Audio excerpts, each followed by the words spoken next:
sábado que viene, sábado 12, si no me equivoco, tenemos el examen, ¿no es cierto? Y en consecuencia, tenemos hoy y el martes para poder profundizar en algunos temas que todavía no hayan sido muy bien comprendidos por ustedes. Entonces, si tienen alguna pregunta o alguna duda, la pueden ya decir en esta clase. Y si no hubiera ninguna duda, yo sugiero empezar a revisar un temita que tal vez vale la pena aclarar más, y es aquel que se refiere a dos temas. Uno, el relacionado con el método racional, y el otro también es relacionado con ello, pero que se refiere más a la determinación del tiempo de concentración de una cuenca. Si hay alguien que tiene alguna duda en estos dos temas o cualquier otro tema, tal vez lo dice ahora, porque si no empezaríamos a hacer un repaso de estos dos temas que acabo de mencionar.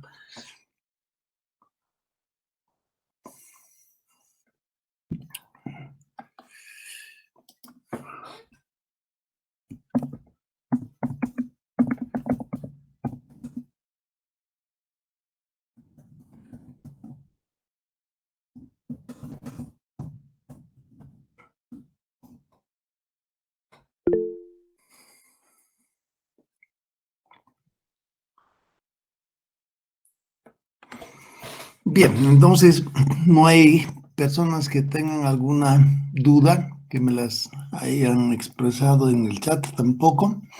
Ya, hemos un breve repaso rápidamente para que no quede duda sobre el tema del método racional. Si se fijan en la fórmula del método racional, en realidad esta es una forma completamente empírica y su formulación data de muchísimo tiempo atrás. Estoy buscando entonces alguna hojita que nos... Bueno, en esta está claro que es... Ya, tenemos acá la fórmula esta del método racional y claramente si analizan las dimensiones en esta fórmula, estas son completamente coherentes, ¿no es cierto? El coeficiente C es adimensional y indica el porcentaje del total de la lluvia que se convierte efectivamente en escurrimiento, ¿no es cierto? Y ese escurrimiento lo obtenemos de multiplicar base por altura, es decir, la base sería el área de drenaje de la cuenca, y la altura obviamente la intensidad de lluvia, que dura un cierto periodo. Lo importante en esta fórmula es comprender de que la intensidad que yo use para lograr emplear esta fórmula es aquella que está referida a una duración de lluvia. Y cuando entramos en el tema de duración de lluvia, habíamos explicado que a condición de que el total de la cuenca reciba una lluvia parejita sobre toda la cuenca, con una intensidad constante, y la duración, decía, sea por lo menos igual al tiempo de concentración en la cuenca, entonces esta fórmula me habrá proporcionado el caudal máximo que produce esa cuenca, porque en una cuenca pequeña, y es justo para una cuenca pequeña que es válida esta fórmula, en una cuenca pequeña sí se puede esperar que tengamos eventos lluviosos que estén repartidos sobre toda la cuenca. Habíamos mencionado de que cuando la cuenca es realmente grande, entonces es cada vez más difícil suponer de que la cuenca reciba una lluvia generalizada sobre toda la cuenca, todo el área de la cuenca. Si consideramos, por ejemplo, algún río enorme, el Río Grande, por ejemplo, o el río Mamoré, cuyas cuencas son muy grandes. El río Grande, si consideramos su cuenca hasta el sitio de Abapó, Abapó sería la salida de la cuenca, tiene como 80.000 kilómetros cuadrados y es imposible esperar una lluvia generalizada sobre toda esa superficie. 80.000 kilómetros cuadrados incluye parte del departamento de Cochabamba, parte de Santa Cruz, parte de Chuquisaca. Entonces, se dan cuenta que eh, no es posible suponer contar con lluvias generalizadas sobre toda esa área. En consecuencia, el método racional no es aplicable cuando se trate de cuencas grandes. Y entonces el método racional se aplica a cuencas pequeñas. ¿Y a qué le llaman grande o pequeño? Eso difiere de acuerdo a la literatura que uno consulte. Obviamente, cuando estamos considerando eh, manchas urbanas en las cuales deben ustedes, por ejemplo, diseñar el desagüe pluvial, desagüe de aguas de lluvia, ahí sí podríamos considerar de que contamos con cuencas pequeñas. El simple hecho de contar con, por ejemplo, manzanos que tenemos en la ciudad, 100 por 100 metros cuadrados de 100 por 100 metros, y en las calles colocamos los tubos de alcantarillado pluvial. Entonces, el agua que deba transportar estos tubos proviene de cuencas pequeñas. Por ejemplo, habría que hacer eh, un detalle del área aportante de agua de lluvia a un sumidero que está ubicado, por ejemplo, a mitad de la cuadra. El área que aporta a ese sumidero ubicado a la mitad de la cuadra, obviamente va a ser un área pequeña que va a comprender algunos edificios, algunas eh, partes del asfalto. Esa delimitación de cuencas, si podríamos hablar de delimitación de cuencas en zona urbana, donde tenemos un montón de construcciones, es un proceso un poco más detallado, determinar claramente si el agua que está saliendo a la calle de este edificio proveniente de su techo va al desagüe, al sumidero que está ahí, o él va al sumidero que va a la esquina. Entonces ahí también tenemos que conocer las pendientes longitudinales que se van a considerar en todo el recorrido de la calle. Entonces, típicamente el método nacional es usado para diseño de alcantarillado de aguas de lluvia, alcantarillado pluvial con P, ¿no es cierto?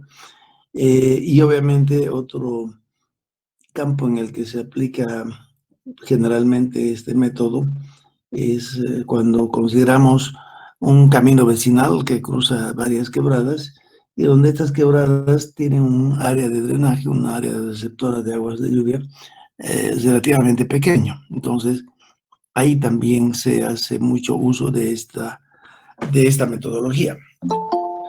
Obviamente que el método racional eh, eh,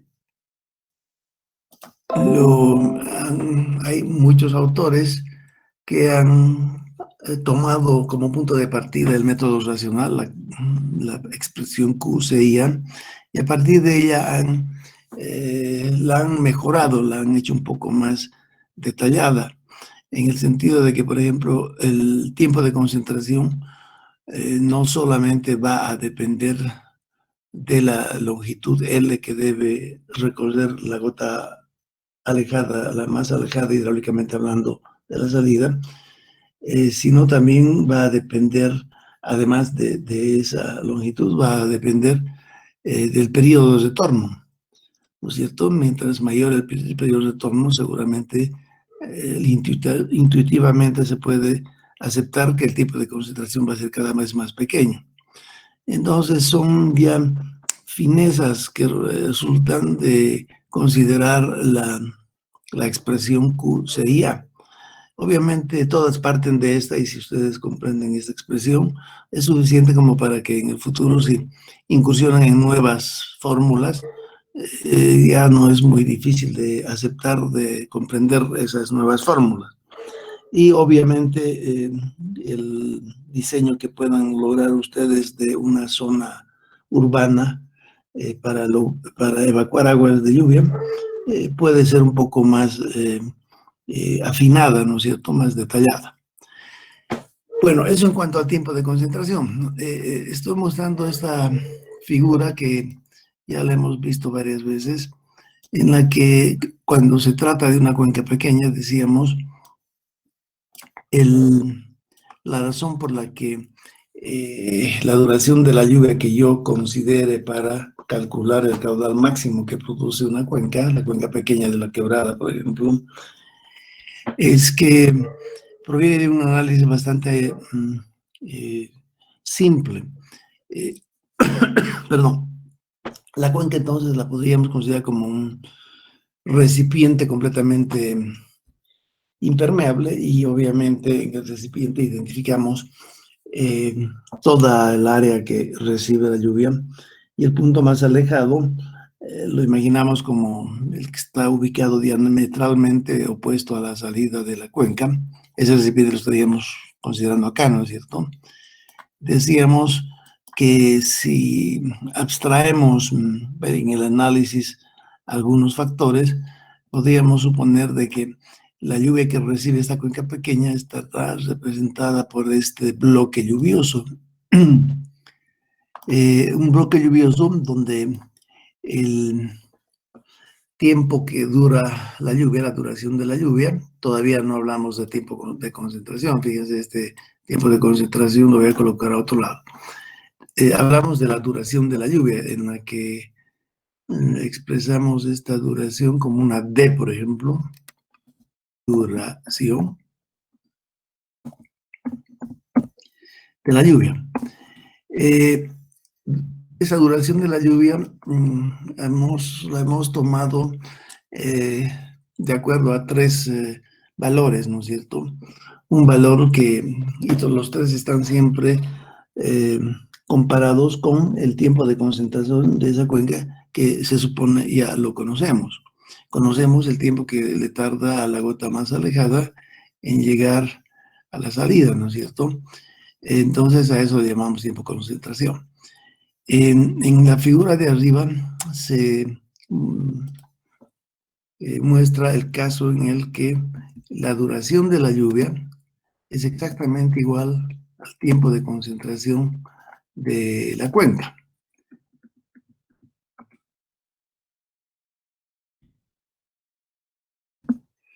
Igual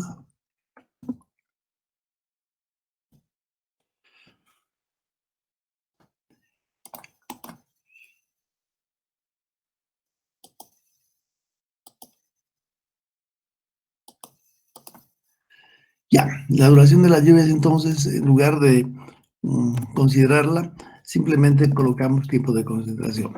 En la situación en la que lo que dure la lluvia es exactamente igual al tiempo de concentración de la cuenca, la respuesta de la cuenca que hemos considerado está representada por el hidrograma que está acá abajo, que corresponde a este hietograma, y el hidrograma obviamente el caudal que presenta la salida empieza a subir desde el instante cero, ¿no es cierto?, hasta el momento en que deja de llover. Y aceptamos esta subida linealmente, cosa que es una simplificación, porque esa subida, ese hidrograma mismo que está representado acá en color rojo, el hidrograma en la realidad no es un triángulo equilátero como el que estamos considerando en la pizarra, es una especie de función de densidad Gumbel con el pico pegado a la izquierda. ¿Se acuerdan de esa función? Esa es la forma que presentan normalmente los hidrogramas en la salida de una cuenca. Obviamente para el análisis hacemos esa abstracción y simplificamos y consideramos que en este ejemplo que estoy mostrando, ese hidrograma es un triángulo equilátero. Obviamente que podría ser otro diagrama que está acá abajo, que ya no es más equilátero. Entonces, de ese análisis aceptamos que la subida del caudal a la salida de la cuenca es lineal, ¿no es cierto? Y llega hasta un punto tal en el que a partir de ese instante, el momento 3, el caudal empieza a bajar porque deja de llover. Entonces, a partir del instante 3 hacia el futuro, hacia la derecha, hablando en una escala del tiempo, el aporte de la cuenca hacia la salida empieza a disminuir. Y hasta el final, después de TC transcurridos, tiempo, una duración igual al tiempo de concentración transcurrida, el hidrograma otra vez llega a su nivel inicial cero. Entonces, este análisis es el que normalmente se acepta válido en todo lo que después viene como teoría del hidrograma unitario. Fíjense que en este momento estamos hablando solamente de la razón por la que el caudal máximo a la salida de una cuenca se obtiene solamente a condición de que la totalidad de la cuenca en ese momento esté aportando a la salida. Y eso sucede cuando la duración de la lluvia se asimila, se parece, se confunde con lo que es la duración, el tiempo de concentración en la cuenca. Esa sería la razón por la que en la fórmula del hidrograma unitario, perdón, en la fórmula del hidrograma, del método estacional, el tiempo que haga yo llover sobre mi cuenca tiene que ser exactamente igual al tiempo de concentración de la cuenca. Consecuencia de ello es que para aplicar el método racional, sí o sí, previamente necesitamos conocer lo que es el tiempo de concentración de esa quebrada o de esa área urbana que estamos intentando evacuar a través de ese sumidero que está ubicado a mitad de la cuadra o un sumidero que está ubicado en la esquina. Como consecuencia de ese razonamiento, cuando hablamos del tiempo de concentración, cuando están considerando desagües pluviales, siempre los cálculos tienen que suceder de arriba hacia abajo, o sea, ubicarse ustedes en el último sumidero de toda la red de drenaje conformada por tubos que transportan el agua de lluvia. Siempre hay que empezar por la cabeza, ¿no es cierto? O por los primeros tubos que captan agua dentro de la zona urbana que yo esté considerando. Si se ubican, por ejemplo, en un pueblo pequeñito, la mancha urbana de un pueblo pequeñito se reduce, es muy pequeña, ¿no es cierto?, alrededor de la plaza principal, normalmente en nuestro país. Y la cantidad de hectáreas que toma, es decir, la cantidad de manzanas que cubre esa mancha urbana en ese pueblo pequeñito, es muy reducida. Y obviamente, una vez que identifican eso, hay que ver hacia dónde transportar el agua de lluvia. Obviamente va a ser transportada hacia los lugares más bajos, o sea, seguir las pendientes hacia aguas abajo. Y eventualmente eso va a llegar a un río. Y eventualmente también antes de llegar al río, lo que se puede hacer es una planta de tratamiento. Fíjense que estoy hablando de una planta de tratamiento de aguas de lluvia, que normalmente en nuestro país no se hace, porque la contaminación que contienen las calles, en Cochabamba, por ejemplo, las calles, una vez que llueve, esa agua de lluvia limpia todas las calles y empieza a transportarlas a través del sistema de drenaje y llega al río. Esa agua que llega al río está contaminada, es agua de lluvia, pero igual en su paso por todas las calles, las casas, lava, si quieren ustedes, la superficie, y entonces tiene cierta contaminación. Y en algunos otros países europeos, por ejemplo, esas aguas de lluvia no las conducen en forma directa al río, previamente las procesan, las tienen que tratar y recién el efluente llega al río. En nuestro caso, en el pasado, ahora mismo pues, se sabe que muchas aguas de lluvias tienen conexiones directamente al río Rocha. Bueno, entonces, lo que decía es que la mancha urbana que identifiquen ustedes en un pueblo pequeño en nuestro país va a consistir seguramente de unas, qué sé yo, pues unas 10 manzanas, por decir algo, ¿no? Entonces, alrededor de las 10 manzanas se van a encontrar los sitios a partir de los cuales se va a empezar los cálculos del caudal que va escurriendo a través de la red de drenaje hacia el río, por ejemplo, o hacia el lugar más bajo. Y obviamente es acumulativo. El tiempo de concentración de la primera eh, alcantarilla que recibe agua de lluvia es muy fácil de identificarlo, será máximo una cuadra, por decir, ¿no? Después, cuando voy hacia aguas abajo, ya dentro del tubo de alcantarillado de agua de lluvia, voy a encontrar el siguiente sumidero, ya estaría ubicado a mitad de cuadra. El tiempo de concentración a considerar en este momento ya va a ser acumulativo, o sea, aquel que viene desde el borde del sistema que estoy considerando hasta esa alcantarilla. Y de esa manera, si se dan cuenta, van a ir yendo hacia aguas abajo y a medida que voy avanzando hacia aguas abajo, ese tiempo de concentración cada vez se va a ir haciendo más grande, más grande.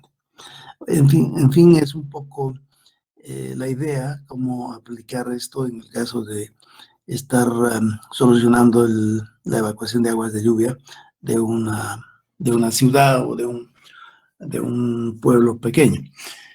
Eso en relación a la concentración, el tiempo de concentración y por qué debemos manejar ese valor en este tema. Después tendríamos que ver un poco de dónde sale el tiempo de concentración. Esto ya lo hemos explicado en las clases y vale la pena hacer memoria de que habíamos mostrado esta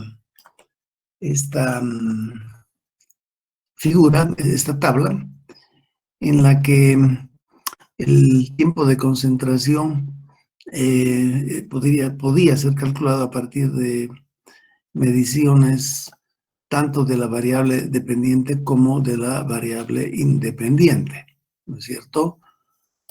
Entonces, tal vez lo que debamos hacer ahora es retornar a eso, a esa tablita y ver cómo aplicamos. En realidad, habíamos dicho siempre que vamos a elaborar nuestro propio tiempo de concentración y para ello nos basamos obviamente en las mediciones. Fíjense, nuevamente tengo esa misma tabla acá y habíamos mencionado que para poder contar con tanto las variables independientes, que en este caso sería X, ¿no es cierto?, como con contar con la variable que depende de las otras, Y sería la variable que depende de las variables X. Y para elaborar mi curva de mi expresión que me permita calcular empíricamente el tiempo de concentración, habíamos dicho, cada una de estos 4 ríos que están en la pizarra deberían contar con esas variables medidas, simultáneamente medidas. Y para ello, en forma muy rápida, habíamos comentado que en un día dado nos vamos, por decir, al río Rocha, y en algún lugar del río Rocha, por ejemplo, esto fue una asunción que hemos hecho, aceptábamos que el río Rocha tiene un tiempo de concentración medido a través de fluoresceína, ¿se acuerdan? Acá está la palabrita de fluoresceína.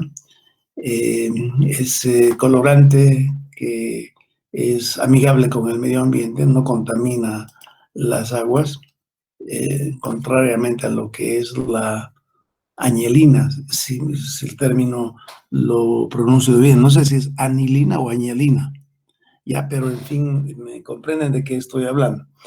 Es un colorante. Clorescina es un colorante también, pero no contamina.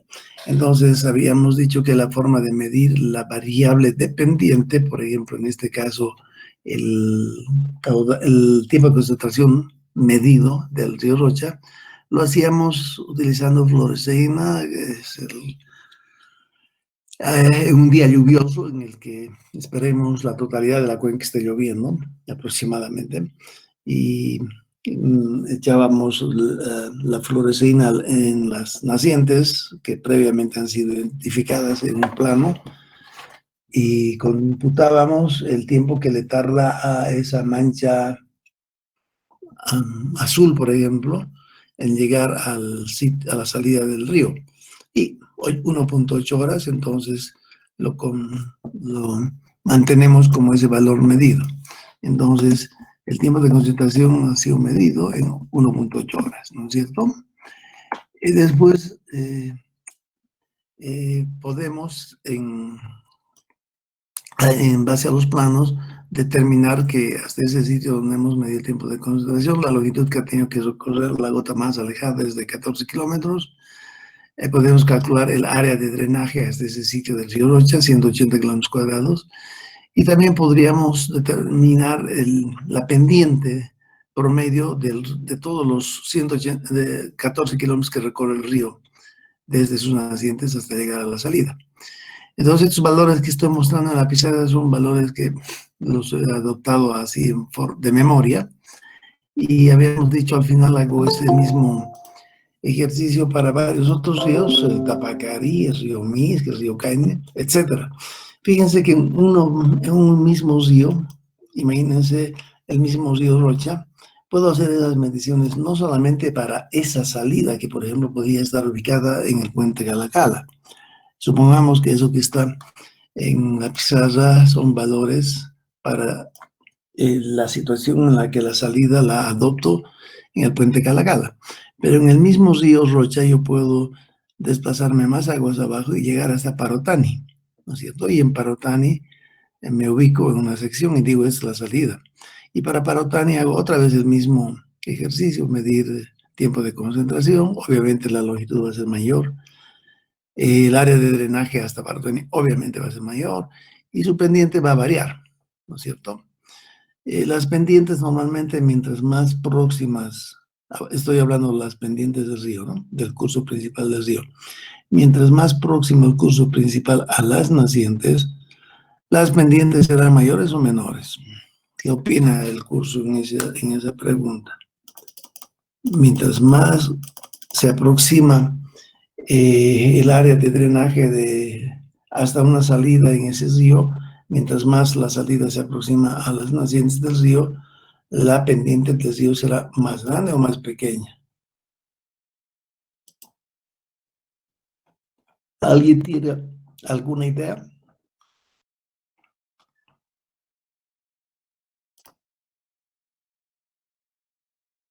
33 personas están presentes en la clase. ¿Alguien sabe una idea?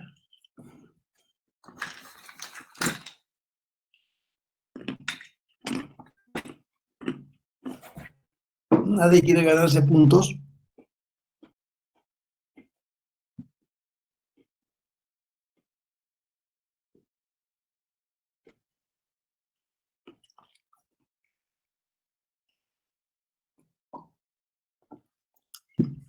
Bueno, pregunta que queda para el examen entonces. Entonces, lo que yo decía es que, o sea, tomando la explicación, yo mencionaba que para un mismo río puedo disponer de varias mediciones, varias salidas. En el río Rocha tendría la salida, por ejemplo, el puente Calacala, tendría otra salida en Parotani, otra salida en Zipazipe, y para esas tres salidas tengo ese conjunto de datos. Bueno, tenemos esos 4 datos. Entonces, la idea con ustedes sería y ya lo habíamos dicho en alguna clase, elaborar dos curvas, por ejemplo. Una que me pueda proporcionar el tiempo de concentración en función de la longitud y de S, pendiente, una curva. Y la otra curva que me pueda proporcionar el tiempo de concentración en función no solamente de la longitud y el área de drenaje, sino también en función de la pendiente, ¿no? De longitud, área y pendiente. Fíjense que ahí ya tengo dos curvas posibles que van a provenir de la regresión lineal que yo pueda elaborar a partir de estos cuatro datos. Entonces, lo que podríamos hacer ahorita, ya que nadie se pronuncia, tengo la impresión de que todos están durmiendo todavía, empecemos a hacer eso, a ver quién viene con alguna buena propuesta de identificar una forma de curva, de una fórmula que me pueda proporcionar la relación que existe entre el tiempo de concentración en amarillo que está en la pizarra, en función de introducir en esa curva o en esa fórmula LAOS. Fíjense que una vez que yo adopte una curva, yo puedo, en ese momento, una vez que ya tengo la curva, o la fórmula si quieren, calcular acá el correspondiente tiempo de concentración obtenido con la fórmula. Y entonces, ese tiempo de concentración que acabo de obtener, una vez que he determinado la fórmula, lo voy a poner en color rojo acá, voy a obtener acá, por ejemplo, valores,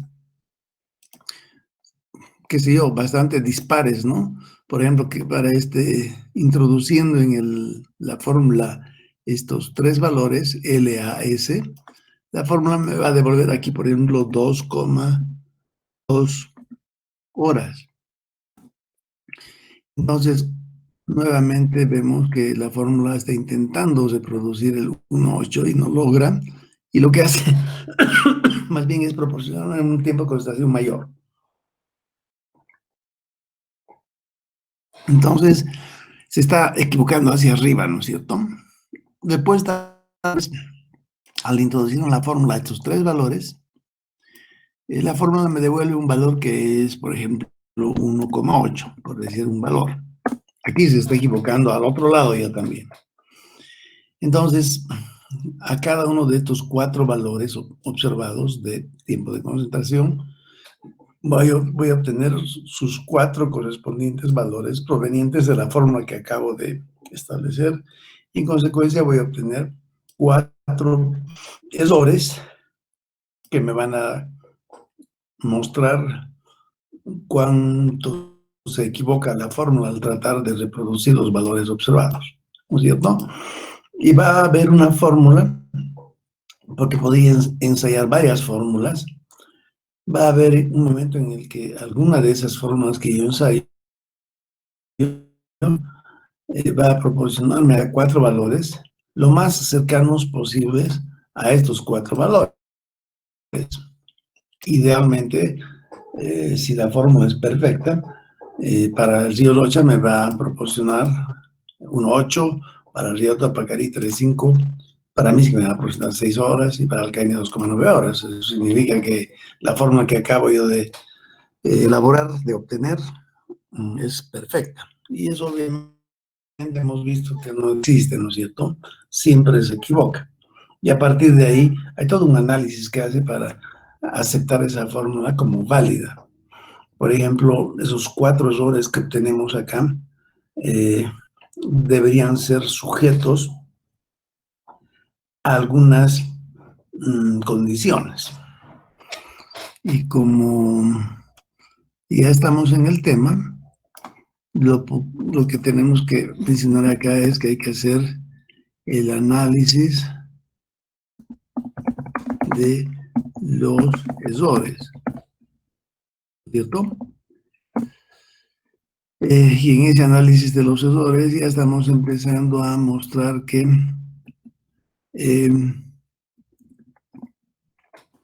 los errores ya sabemos cómo obtenerlos. podemos tal vez mejorar esto. Y fíjese que estamos entrando en un tema que no lo hemos visto en detalle, que en otros semestres sí lo veo en detalle porque lo aplico a este mismo tipo de análisis en ocasión de un modelo que transforma precipitación en caudal.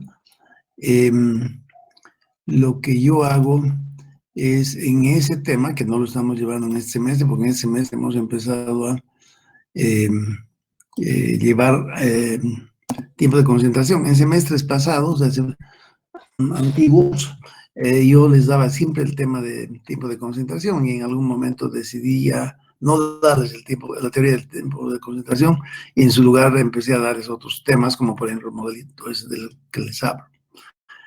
Fíjense que acá si la fórmula me proporciona un 4,1 ahí, y aquí, por ejemplo, 3,2, ¿no es cierto? Ese es el tiempo de concentración obtenido con la fórmula que ustedes ya la han desarrollado, determinado en base a estos valores, 4 valores, input-output de la fórmula, que han sido previamente realmente observados. Los errores, entonces acá voy a tener los errores, y esos errores obviamente vienen igual este valor menos este valor, ¿no es cierto? Y estos errores están de esa forma. Fíjense que este valor es, que estoy haciendo 2 al 1, 8, hay que darle una, ya, este también. Fíjense, esos son los errores.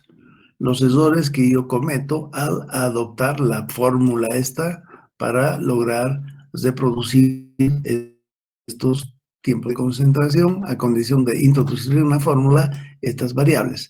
Se dan cuenta que una vez que ya tengo la fórmula, ya no necesito en la zona de Roya Tapacaremis que caen, ya no necesito ir a medir el tiempo de concentración con la fluoresceína cuando estoy intentando establecer el tiempo de concentración de una quebrada que cruza mi camino. Entonces, para esa quebrada lo que voy a hacer es simplemente adoptar esa fórmula, aplicar la fórmula, y lo que la fórmula me dé acepto como válido, ¿no ven?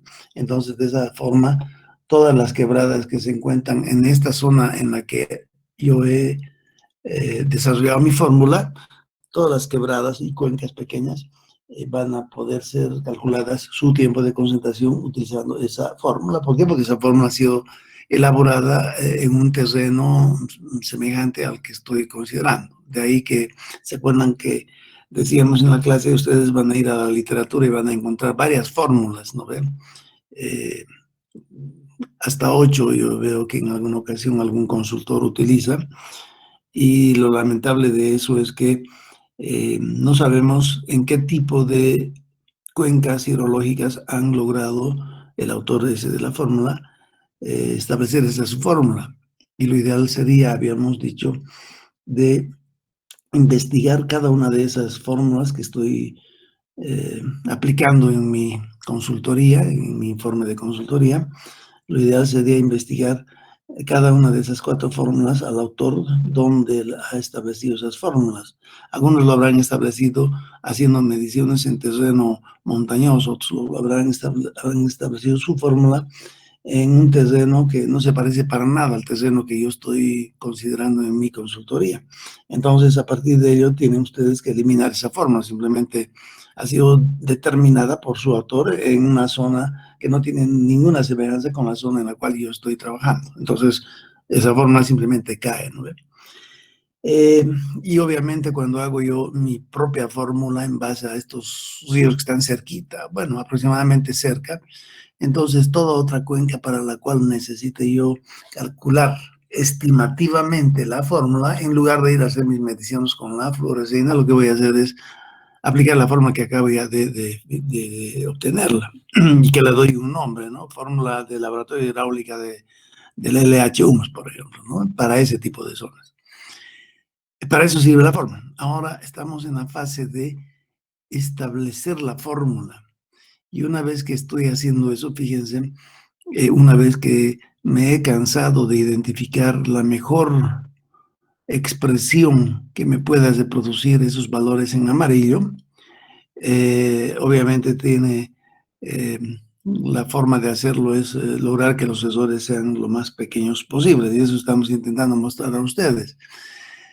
Al lograr esto que está en la pizarra, supongamos que, que el tiempo de concentración está ahí indicado en rojo, color rojo, y en consecuencia los errores que resulten estos, son estos, ¿no? Cuando a partir de eso debo hacer yo un análisis de errores, debo, obviamente, concluir de que hay unas ciertas condiciones. En esas condiciones, yo lo que debo hacer es decir lo siguiente. Condiciones para aceptar esa fórmula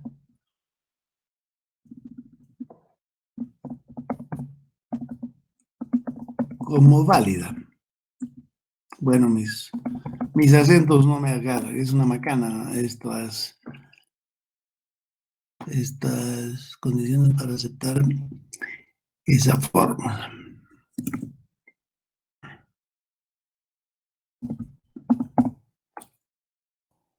Fórmula como válida. ¿Ya? ¿Y esas condiciones cuáles son? La primera condición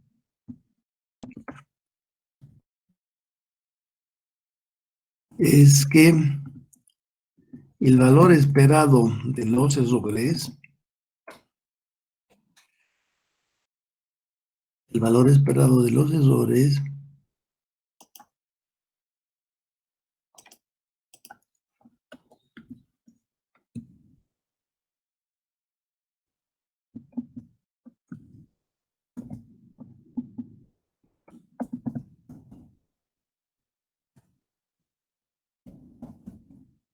necesariamente tiene que ser igual a 0, ¿ya? Esa es la primera condición. La segunda condición se refiere a que los errores deben estar distribuidos normalmente.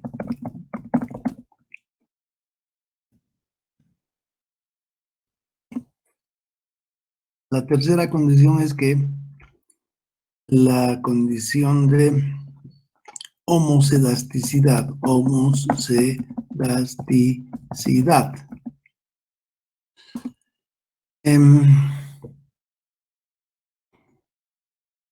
y la cuarta condición es que los errores deben resultar no autocorrelacionados. Fíjense que estas tres condiciones ya las hemos considerado cuando hablábamos del tema de estocástica. Entonces, en este examen que estamos por hacer de aquí a 2 sábados, tienen que también recordar esas nociones que ya las manejan de estocástica. Ahora, fíjense, ¿cómo logramos verificar que estas 4 condiciones se cumplen? ¿No? Dentro de lo que es el análisis de errores, para aceptar esta fórmula como válida, deberíamos, en forma teórica, cumplir con estas 4 condiciones. Si se fijan, con 4 locos valores, lograr verificar estas condiciones no nos da ningún resultado. A ver, la primera condición dice que el valor esperado de los errores tiene que ser 0. ¿Qué quiere decir eso? Que este valor obtenido con la fórmula debería ser 0, 0, 0. El valor esperado del ESOR en el río Rocha debería ser 0. Y no es 0, sino es menos 0,4. En el Tapacarí, este valor 1,7 debería ser 0 y no es. En el MISQUE, el 1,9, el ESOR, que es 1,9, debería ser 0 y no lo es. En el CAINE, cuyo 2 resulta menos 0,3, debería ser 0 y no lo es. Entonces, para lograr hacer esta verificación de que se cumplen estas 4 condiciones, debería yo contar con una serie de datos muchísimo más larga, ¿no es cierto? Con 4 locos datos no puedo lograrlo eso. Una forma rápida de hacerlo sería calcular aquí la media de los errores, la media. Media. Y obviamente la media de los 4 valores sería más promedio de 1, 2, 3, 4 valores. A 0,7. Y este 0,7 debería ser en realidad 0. ¿Están de acuerdo? Entonces, para cumplir la primera condición, es que estos errores deberían proporcionar en promedio un valor 0 y no proporciona, lo que resulta aquí da 0,7. Pero en teoría debe dar 0. ¿Qué significa que en teoría debería dar 0? Eso significaría de que la fórmula que acabo de adoptar para calcular empíricamente el tiempo de concentración de cualquier quebrada me debería dar errores parejitos, tantos errores hacia arriba dentro de los 4 valores como errores hayan debajo del 0. O sea, si grafico los errores en función del tiempo, fíjense, voy a graficar eso acá. Voy a usar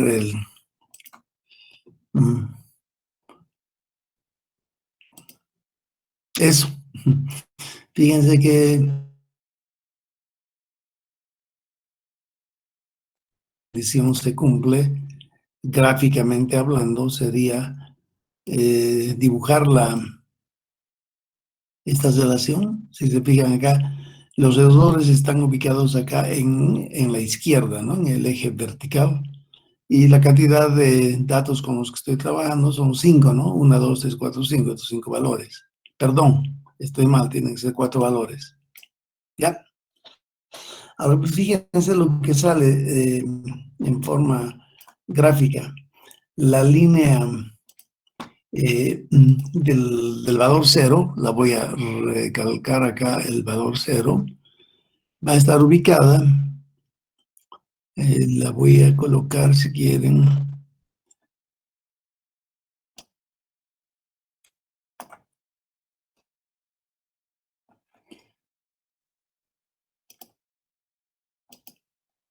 la voy a hacer mucho más gruesa para que se vea clarito, y la voy a colocar en color rojo.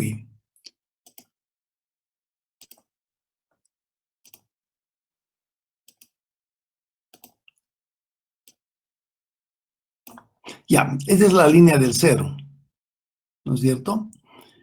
Que el valor esperado de los errores sea 0, significa, gráficamente hablando, que el modelo se equivoca por igual hacia arriba como hacia abajo. En esta situación, con 4 locos valores, no es posible ver eso. ¿Sí? Fíjense que si los errores fueran acá, por decir acá es menos 0,4, aquí 0,7, aquí menos 1,9, por ejemplo,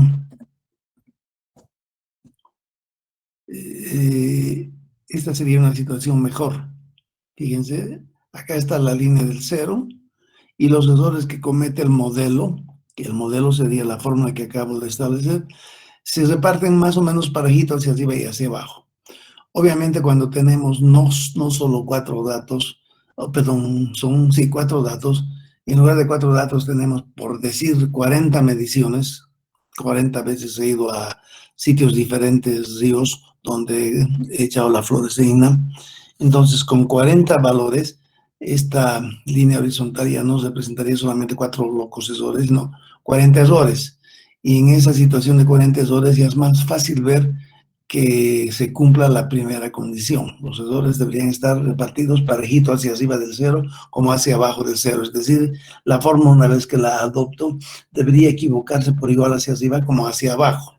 Primera condición que mi fórmula debería cumplir para que al final yo la acepte válida. Fíjense que este análisis de errores que estoy intentando hacer acá,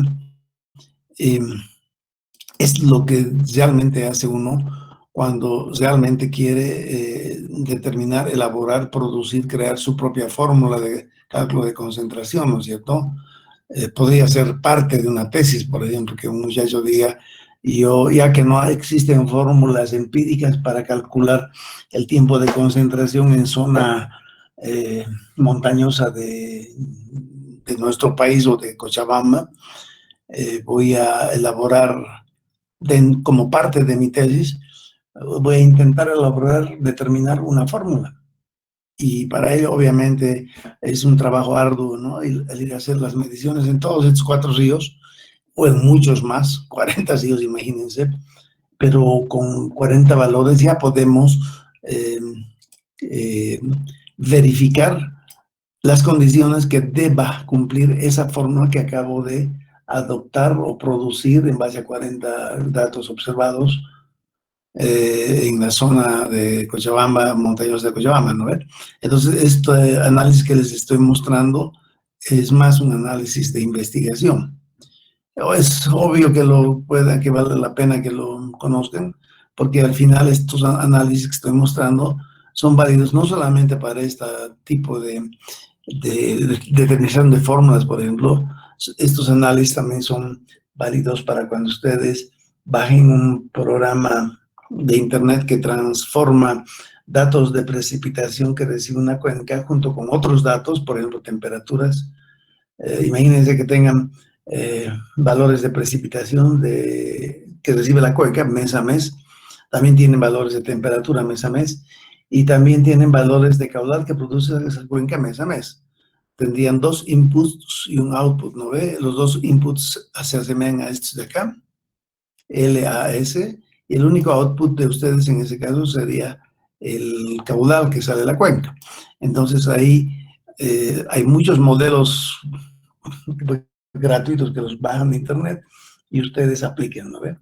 En esa situación de aplicar ese modelo, el análisis que también tienen que presentar como informe de su consultoría es el análisis de los errores, porque si tienen valores de caudal, que es el resultado que produce la cuenca a la salida, caudal mensual durante, qué sé yo, pues 4 años de mediciones de caudal, si en esa cuenca contamos con 4 años medidos religiosamente mes a mes de caudal, y también obviamente las prestaciones y las temperaturas de esa cuenca, agarro un modelo que ya existe y lo aplico a esa cuenca.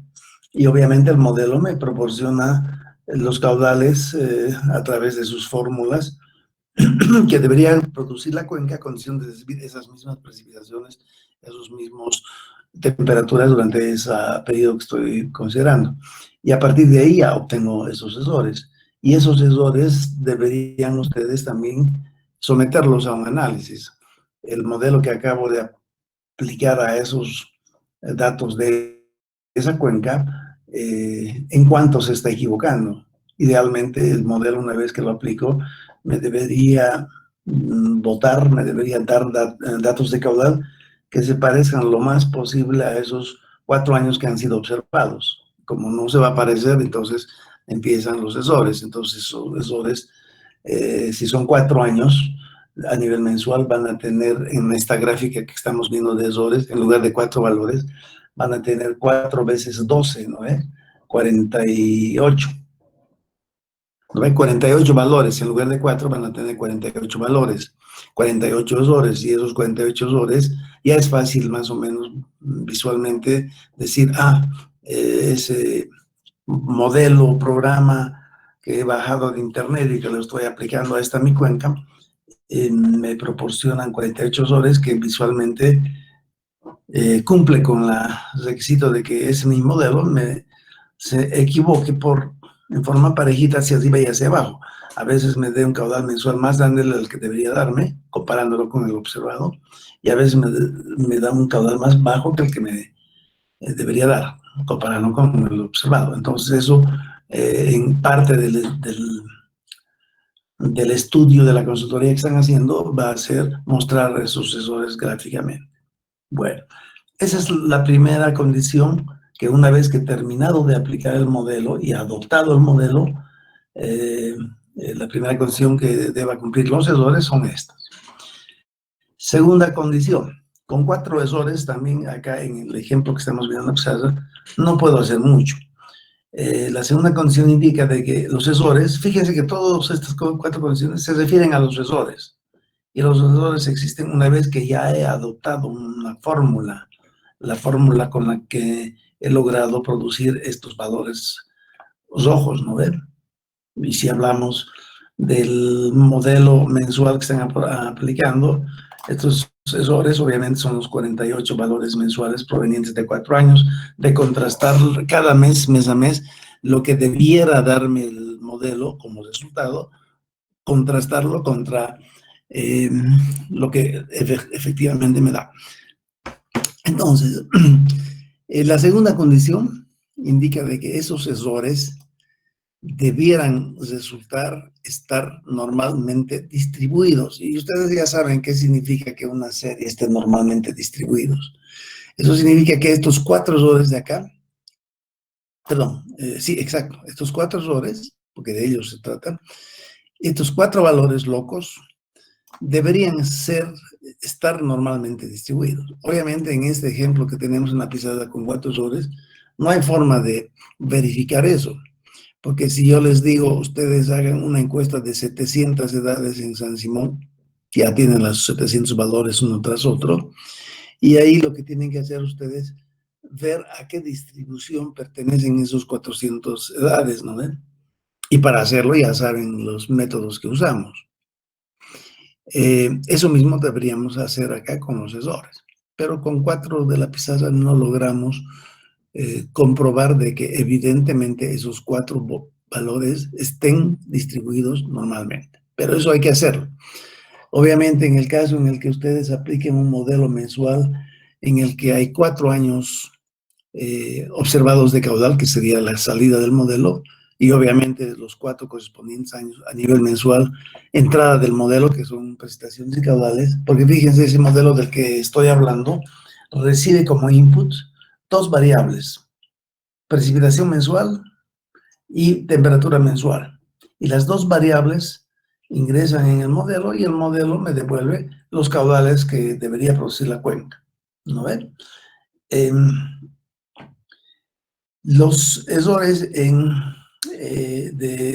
para verificar que los 4 veces 12 errores que produce ese modelo, 48 valores, ya puedo verificar si esos 48 errores están o no distribuidos normalmente. Y la condición es que realmente deberían estar distribuidos normalmente. ¿Qué significa que esos errores estén normalmente distribuidos? Eso ya lo saben del primer examen, ¿no es cierto? Primero, significa de que los errores más pequeñitos tienen que suceder con la misma frecuencia que los sensores más grandes, ¿no ven? También saben de que normalmente distribuido significa que los sensores que más frecuentemente van a aparecer dentro de esos 4 años a nivel mensual son aquellos que son 0. No podía ser que la mayor parte de esos 48 sensores sean positivos, ¿no ve? O que la mayor parte sean negativos. Entonces eso quiere decir que esos sensores no están distribuidos normalmente. Estar distribuidos normalmente ese grupo de 48 sensores significa que los sensores, los más grandes a la derecha en la curva de densidad, se presentan por igual que los sensores. Lo mismo que con la edad, ¿no ve? Las personas muy mayores en San Simón, que tienen 35 años, 40 años, se presentan muy rara vez, al igual que las personas tremendamente jovencitas en San Simón, que tienen alrededor de 14 años, 15 años, ¿no ve? Los que más frecuentemente se presentan, para que sea considerado normal, son los estudiantes que tienen una edad alrededor de la media. Entonces, con los sesores sucede lo mismo. Los sesores que más frecuentemente aparecen, que más frecuentemente salen, son aquellos que están alrededor de la media. ¿Cuál es la media de los sesores? 0, ¿no ves? Bueno, eso ya como para que comprendan a qué se refiere la segunda condición. La tercera condición que deben cumplir estos 4 errores, acá en negro, 4 errores, es la de homocedasticidad, y es también la misma condición que debieran cumplir los 48 errores del modelo mensual, una vez que ya lo he aplicado. ¿Qué es la condición de homocedasticidad? Homocedasticidad significa 2 puntos. La variabilidad de los errores, debe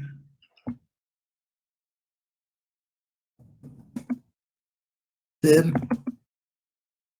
constante en el tiempo. ¿A qué se refiere esto? Ahí está. ¿A qué se refiere? Variabilidad. Voy a mejorar eso, ya. Variabilidad. La variabilidad, uno sabe que está expresada a través de la desviación estándar. ¿No ven? Ya.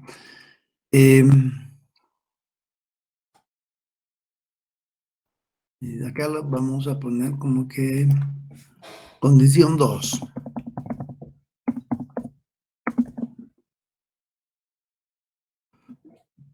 Condición 2. No me acepta acentos dentro del gráfico, ¿no? Ya, la condición 2 de los errores es lo que acabamos de mostrar. Uy. Bueno, condición 2 de los errores. La condición 1 ya estaba mostrada acá, ¿no? La media está en amarillo, debería salir no menos 0,2, debería salir 0. Esa es la condición 1. La condición 2, errores deben ser distribuidos normalmente. Mentira, esta no es condición 2, perdón, es la condición, sigue siendo la condición 2. 1 y 3. Vamos a ver cómo se visualiza la condición 3 acá.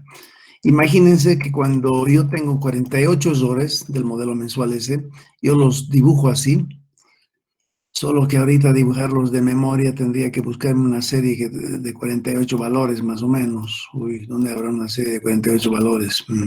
Rápidamente para...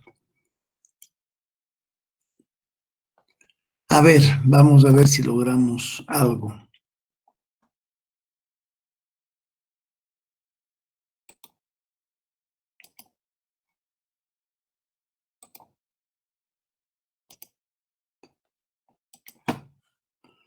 Estoy confeccionando una serie a partir de esos 4 valorcitos.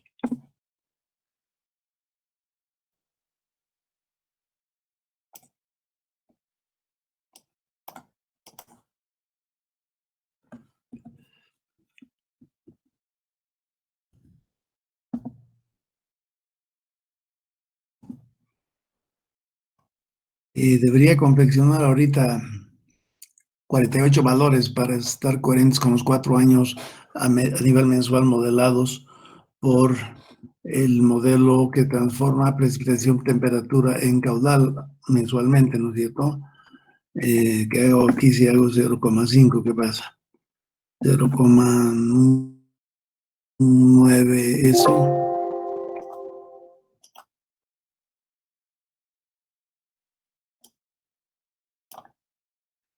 Luego aquí voy a tener más 1,1. Es difícil es crear series realmente.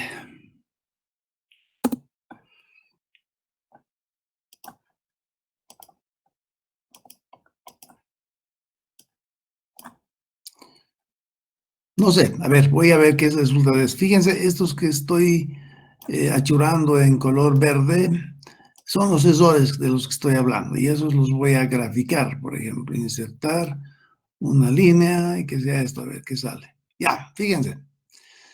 Supongamos, bueno, acá hay, lamentablemente solamente 27 errores, no importa. Ahora, ¿de qué se trata la condición que habla de homoscedasticidad? Se trata de que si yo me ubico, por ejemplo, voy a visualmente mostrarles con esta línea, le voy a dar otro color también para que no se... Uy.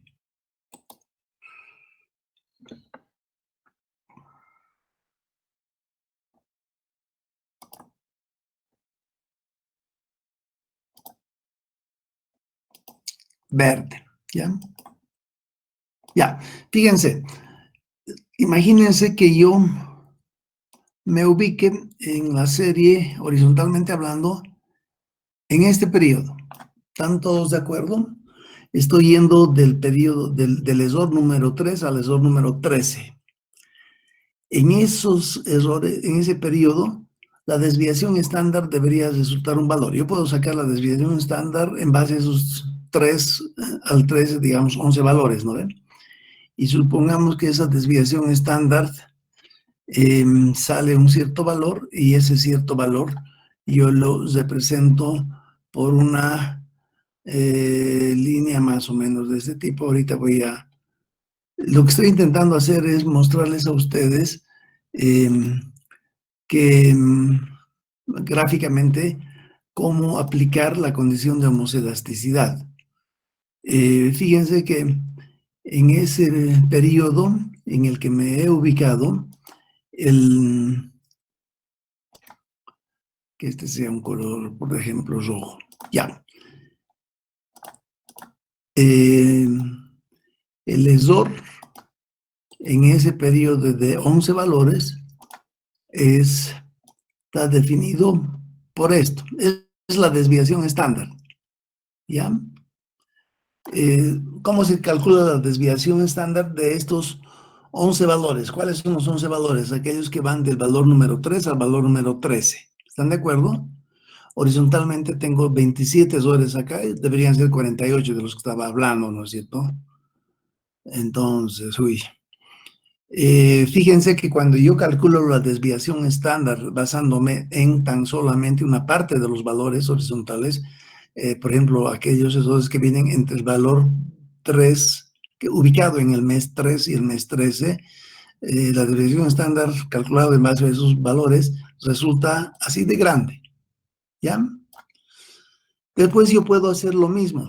Voy a ubicarme horizontalmente hablando en otro sector, horizontalmente hablando, que tome en cuenta otra cantidad de valores. Por ejemplo, esta cantidad de valores acá. ¿No ve? Y cuando calculo la desviación estándar basándome en los valores que va del puesto 23 al puesto 28, digamos, esa desviación estándar visualmente se dan cuenta ustedes que es mucho más pequeñito.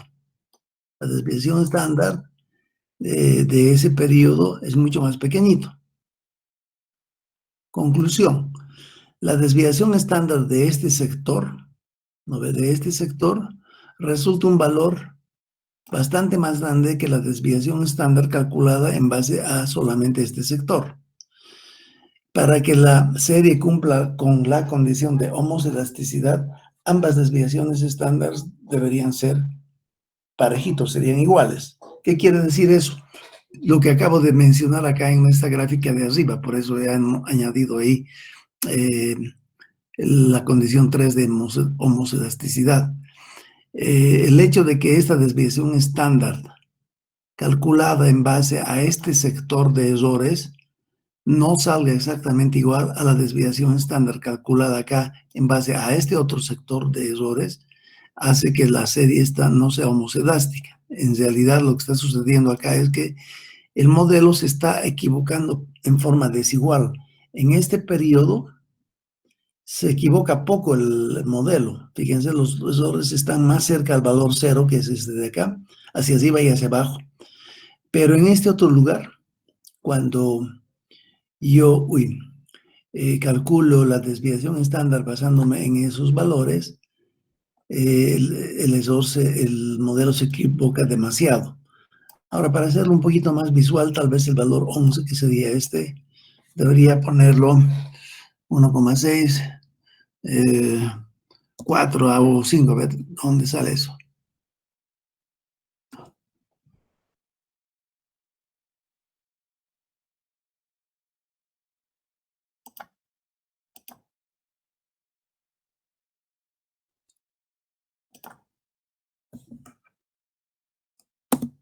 Ya, podría ser también que este es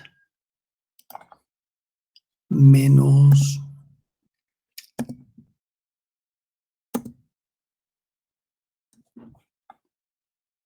Ya, en realidad es más o menos lo que pretendo decirles a ustedes. Este valor es el B55, es este de acá.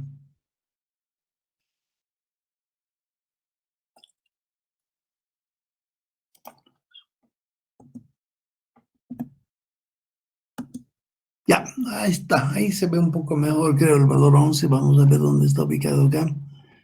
Acá es menos 1 más o menos, este tal vez.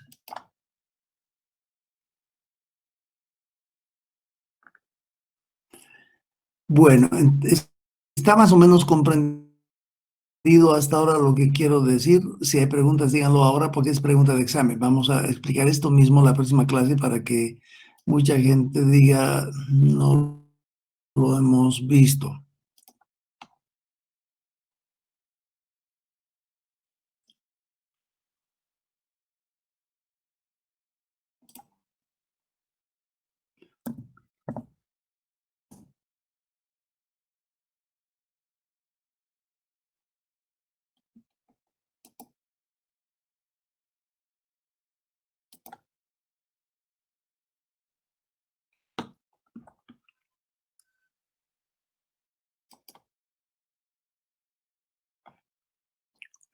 Y este valor es 6, casi 7 y algo. Vamos a ver dónde está ese valor.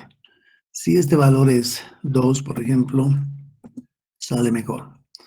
Y el valor 11 es valor 1, 2, 3, 4, 5, 6, 7, 8, 9, 10, 11 menos 1, 8, que es salga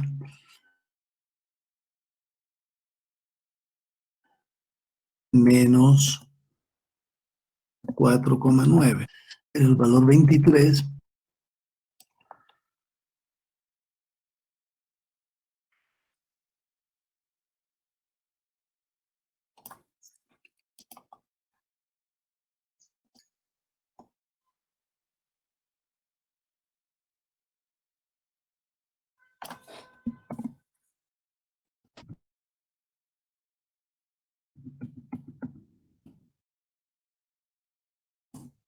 más bien ahí se podría decir eso.